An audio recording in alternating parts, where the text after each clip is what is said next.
Afternoon, welcome. My name is Pastor Lance Smith, and we're here with the Zwingli Midweek Devotional.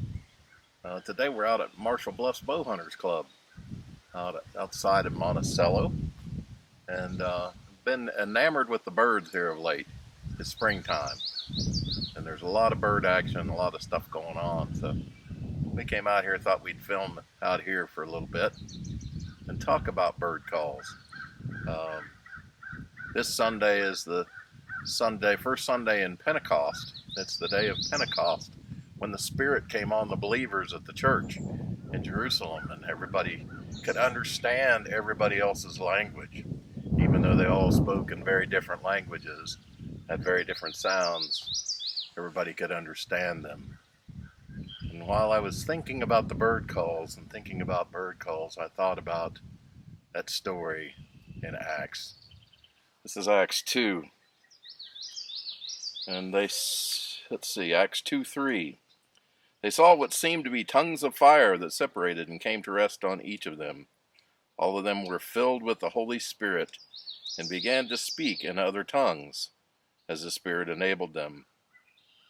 Now they were staying in Jerusalem, God-fearing Jews from every nation under heaven.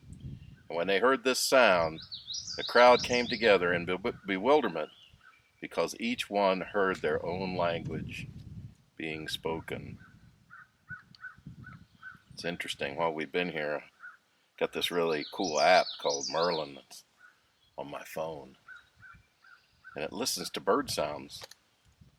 While we've been here, we've heard common yellowthroats, house wrens, red-winged blackbirds, eastern towhees. I hear a crow over there going off right now.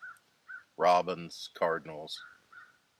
We're liable to hear even more before it's over in the background. I think most times we humans kind of let that go as background noise. It's just kind of there. We kind of expect to hear it when we're in the woods or by the edge of the woods.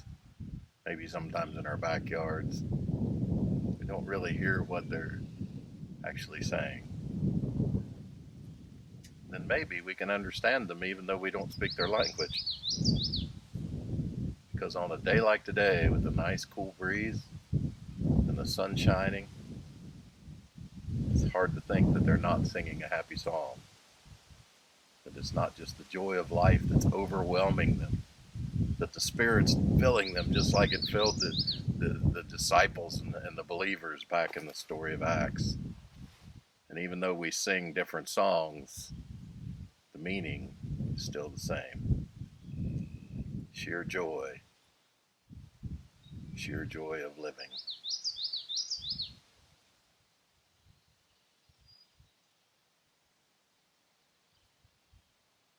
May you hear the voices around you.